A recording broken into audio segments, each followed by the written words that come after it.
Salut tout le monde, petite vidéo pour partager avec vous donc une astuce ou une façon plutôt de procéder dans l'étude de dessin. Alors c'est quelque chose que j'avais jamais utilisé jusque-là, même si je le connais depuis longtemps. Parce que ce qui est important dans l'étude de dessin, c'est au-delà de juste copier et tu sais, ton modèle ou ta référence, c'est de comprendre ce que l'on dessine. Tu sais, comment il est structuré, ses formes, ses lignes, etc. Donc pour ce faire, soit tu le fais mentalement, ce que je faisais en fait jusque-là, mais tu peux le faire aussi en traçant des traits directement sur le modèle, par exemple sur une photo. Le fait de tracer les traits directement sur le modèle, donc comme si tu décalquais, tu ne te soucies pas de vouloir que ce soit ressemblant, mais tu te concentres sur la compréhension du modèle. Une fois que c'est fait, tu enlèves le modèle, tu gardes ces traits, et à partir de ces traits, tu refais un dessin. Et ensuite, je vais rajouter à partir du modèle tout ce qui va être ombre, lumière, mais assez vite fait, hein, assez grossier, puisque le but c'est juste une étude. Donc après, c'est sûr que tu peux y passer plus de temps, mais l'idée c'est de passer juste quelques minutes, 5-10 minutes. Bon, après, chacun il passe le temps qu'il veut, qu'il peut, etc., etc. Il n'y a pas de temps imparti, tu peux te donner un temps imparti. Après, tu fais comme tu veux. Mais là, c'est juste l'idée que je vais montrer. Donc ce que je vais faire, c'est que je vais le faire en temps réel pour montrer comment je procède. Je vais y mettre de la musique, je vais pas parler pendant ce temps-là, et on se retrouve juste après.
Donc voilà, pour 10 minutes, t'as quand même un pied qui est plutôt correct.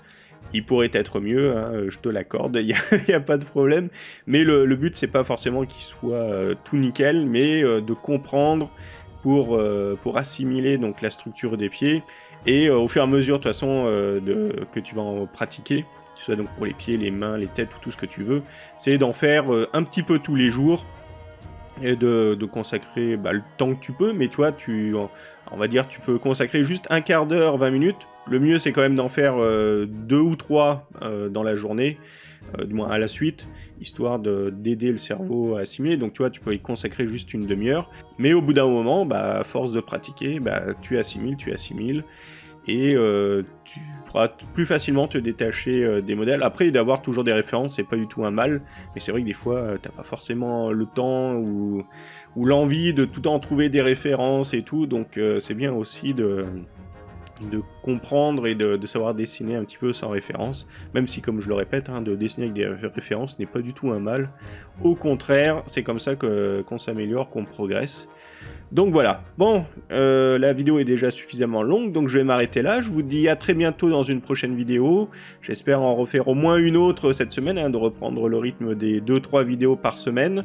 Sinon, pareil pour le stream, tu peux me rejoindre normalement tous les jours. Et d'ici là, portez-vous bien, dessinez bien, pratiquez bien. Allez, ciao!